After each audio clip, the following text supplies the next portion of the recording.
পূর্ব দিগন্তে সূর্য তখন সবেমাত্র উঁকি দিয়েছে। শান্তিপুর নামে ছোট্ট এক গ্রাম, চারদিকে ধান খেয়ে তারা আলপথ। এই শান্তিপুরের এক কোণে ছোট্ট ভাঙাচড়া একটি কুঁড়ে ঘর, যেখানে থাকে রোহিত আর তার পরিবার। রোহিত, যার বয়স ১৭, তার চোখে স্বপ্ন, যা কিনা এই দিগন্ত জোড়া মাঠের চেয়েও বড়। রোহিতের বাবা নিতাই বাবু। ভোরবেলা থেকেই তিনি কোদাল হাতে মাঠে নেমে পড়েন। তার জীবনটা মাটির গন্ধ আর ফসলের হিসেবের মধ্যে বাঁধা। ফসল ভালো হলে দুবেলা খাবার জোটে, খারাপ হলে দিন কাটে অনাহারে। অভাব নিত্যসঙ্গী হলেও ছেলের লেখাপড়ার জন্য তিনি সব কষ্ট সহ্য করেন। রোহিতের সবচেয়ে প্রিয় বন্ধু হল অবিনাশ। অবিনাশের পরিবারও দরিদ্র, তবে ওরা দুজন যেন একই সুতোয় গাঁথা।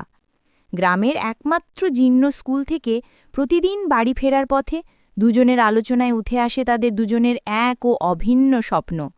একদিন তারা দুজনেই বড় কোনো কোম্পানিতে চাকরি করবে, শহরের ঝলমলে আলোয় নিজেদের প্রতিষ্ঠা করবে, আর তাদের বাবা মায়ের মুখে হাসি ফোটাবে।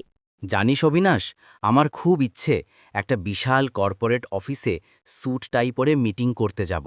বাবা আর মাকে নিয়ে যাব সেই শহরে, যেখানে কোনো অভাব থাকবে না। একদিন আমাদের এই গ্রামের জন্য কিছু করব, তবে তার আগে তো বড় হতে হবে।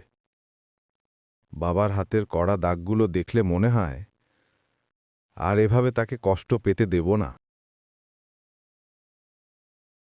দুজনে মিলে ঠিক করল তাদের এই স্বপ্ন পূরণের একমাত্র পাথ হল কঠোর পরিশ্রম আর জ্ঞানার্জন। তাদের হাতে স্মার্টফোন নেই, দামি বই নেই। স্কুলের পুরনো পাঠ্য বইগুলোই তাদের ভরসা। রাতে হারিকেনের আবছা আলোয় সেই বইয়ে চোখ রাখে তারা। একদিকে মশা আর অন্যদিকে বাবা মায়ের ক্লান্তির দৃশ্য।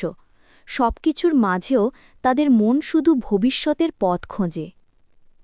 একবার নিতাইবাবু অসুস্থ হয়ে পড়লেন। ঘরে টাকা নেই। রোহিতের মনে হল তার স্বপ্ন বুঝি সেখানেই শেষ।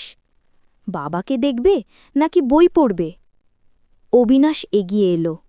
সে দিনের বেলায় অন্যের জমিতে কাজ করে কিছু টাকা জোগাড় করে নিয়ে এলো, আর সন্ধ্যায় এসে রোহিতকে সাহস জুগিয়ে নিজে পড়াতে বসত। স্বপ্ন পূরণের পথে বিপদ আসবেই রে রোহিত, ভয় পেলে চলবে না। মনে রাখিস, আজকের এই সামান্য কষ্টই একদিন আমাদের সাফল্যের গল্প হবে। তাদের দুজনের মিলিত চেষ্টায় সেই বিপদ কেটে গেল। সময়ের স্রোতে তারা স্কুলের গণ্ডি পেরিয়ে কলেজ ভর্তির পরীক্ষার জন্য তৈরি হল। পরীক্ষা ভালো হল, কিন্তু কলেজে পড়ার খরচ। নিতাইবাবু তার সর্বস্ব দিয়েও কুলিয়ে উঠতে পারলেন না। শেষে গ্রামের কয়েকজন প্রবীণ ব্যক্তি তাদের পাশে দাঁড়ালেন, তাদের উজ্জ্বল ভবিষ্যৎ দেখতে পেলেন। তারা সামান্য চাঁদা তুলে দুজনকে শহরের কলেজে পড়ার ব্যবস্থা করে দিলেন। শহরে এসে এক নতুন সংগ্রাম শুরু হল। ক্লাস শেষে টিউশনি, পার্ট টাইম কাজ আর রাতে পড়াশুনো। একে অপরের শক্তি হয়ে রইল তারা। এক বন্ধুর মন খারাপ হলে অন্যজন উৎসাহ দিত।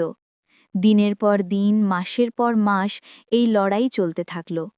4 বছর পর সেই দিনটি এলো। ক্যাম্পাস ইন্টারভিউয়ের ফল প্রকাশ হল।